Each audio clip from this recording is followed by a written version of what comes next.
The World Mountain Trail Running Championships is happening this September 2025.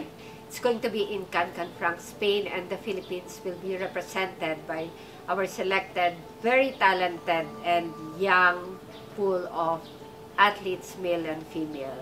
So this will be our biggest representation ever. This is going to be the third year for the Philippines to be represented in the World Championship. Sa ngayon, nagsimula na yung paghahanda nila. Nandito sila sa Baguio. Nagsimula to with a training program, 4-day na very intimate and exclusive session with Coach Andy Dubois, one of the world's most trusted trail running coach for the elites, so Miles 27. So sa pagsisimula na to, hindi magiging madali yung laban. Step 1 pa lang to para sa preparasyon nila. The Canfranc is not going to be an easy course.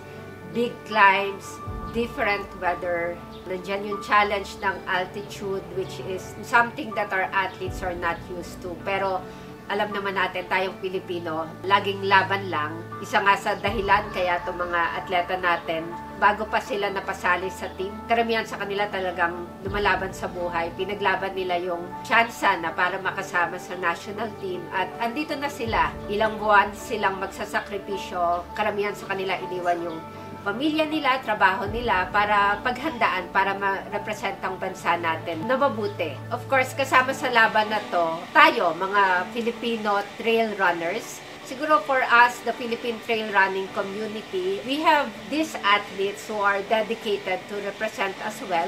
I'd like to call on everyone na sumama sa laban nila. Magkaisa tayo sa pagdadasal, sa pagsuporta, ibigay natin yung moral support and motivation sa kanila kasi pag nakikita nila na hindi sila nag-iisa dito sa laban na to, mas magkakaroon ng motivation. It's not going to be an easy journey for them. Hindi to simpleng oportunidad na makalaban sa race sa ibang bansa.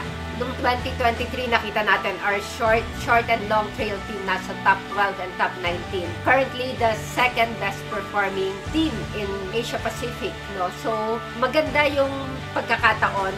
Tingin ko, mas maganda pa yung mapapakita natin. Given na karamihan sa mga atleta natin, nagkaroon na ng experience sa competition sa ibang bansa. Whereas, meron din ilan ng mga baguhan, no? Mga batang-batang athlete natin na bago nakapasok sa team na first time to. So, paano tayo makakatulong? Sa page ng Filtra.ph, we have posted yung mga links kung paano tayo makakatulong. Iba-ibang paraan. Of course, meron tayo mga merchandise. Nagpapasalamat tayo sa mga brands na tumulong para makapag-fundraise tayo at magkaroon tayo ng mga merchandise for sale.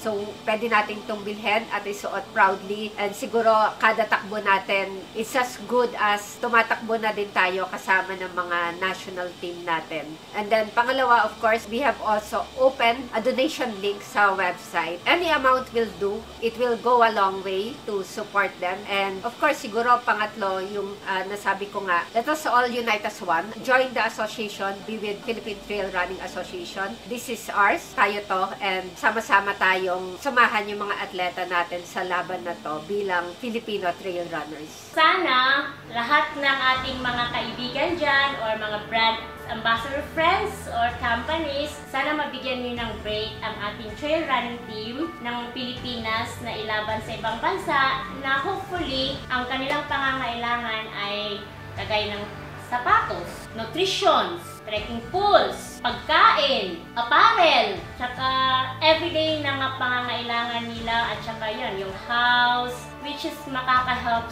sa training nila.